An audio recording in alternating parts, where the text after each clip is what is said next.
Hello. അപ്പോൾ നമ്മുടെ വീഡിയോൻ്റെ പാർട്ട് 2 ആണ് കേട്ടോ. അപ്പോൾ രാവിലെ നമ്മൾ കുളിച്ച് റെഡിയായി ഒരുങ്ങി നമ്മൾ അമ്പലത്തിൽ തൊഴാൻ വേണ്ടിയിട്ടുള്ള ക്യൂ നിൽക്കാൻ പോവാണ്. അപ്പോൾ ഇങ്ങനെ ഇടയ്ക്കൊക്കെ ഇങ്ങനെ റോഡ് സൈഡിൽ ഇങ്ങനെ ദേവി വിഗ്രഹം ഉണ്ടാക്കി നല്ല ഭംഗിയിൽ വെച്ചിട്ടുണ്ട് കേട്ടോ. അപ്പോൾ അവിടെ നിന്നൊക്കെ പ്രാർത്ഥിച്ച് നമ്മൾ ക്യൂ നിൽക്കാൻ തുടങ്ങി കേട്ടോ. 5:30 തുടങ്ങിയ ക്യൂ ആട്ടോ. നമ്മൾ നിൽക്കുക എന്നല്ലാതെ ക്യൂ അനങ്ങുന്നേ ഇല്ല. നേരം വെളുത്തിട്ട് പോലും നമ്മൾ അമ്പലത്തിൻ്റെ ഒരു പരിസരത്ത് പോലും എത്തിയിട്ടില്ല. കവാടത്തിൽ പോലും നമ്മൾ ഇവിടെ എത്തിയിട്ടില്ല. അത്രയും ബാക്കിലാട്ടോ.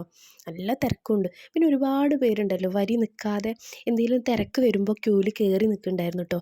നമ്മൾ ക്യൂ നിൽക്കുമ്പോൾ തന്നെ ഒരുപാട് പേര് ഇങ്ങനെ മുന്നോട്ട് പോകണ കണ്ട്. അപ്പോൾ നമ്മൾ വിചാരിച്ചിരുന്നു ഇവരൊക്കെ എങ്ങോട്ടാ വരി വിടയില്ല പിന്നെ എന്താ അങ്ങോട്ട് പോകണമെന്ന് വിചാരിച്ചിട്ടുണ്ടായിരുന്നു.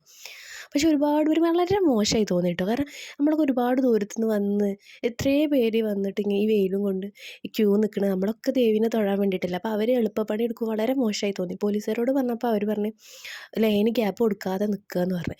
അങ്ങനെ ശ്രീകോവിൽ എത്താനായപ്പോഴാട്ടോ ഒന്ന് വീഡിയോ എടുക്കാൻ പറ്റിയത്. അങ്ങനെ തൊഴുത് ഞങ്ങൾ ഇറങ്ങി.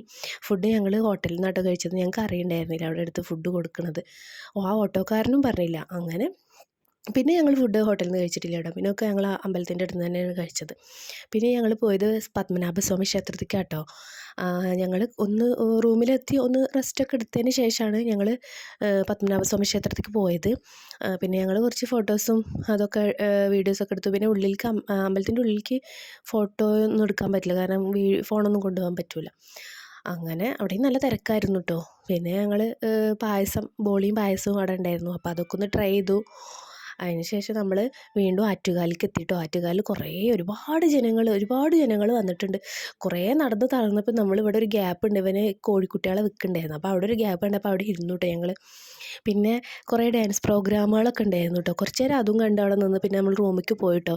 അപ്പോൾ അടുത്ത വീഡിയോയിൽ കാണാം കേട്ടോ ബാക്കി.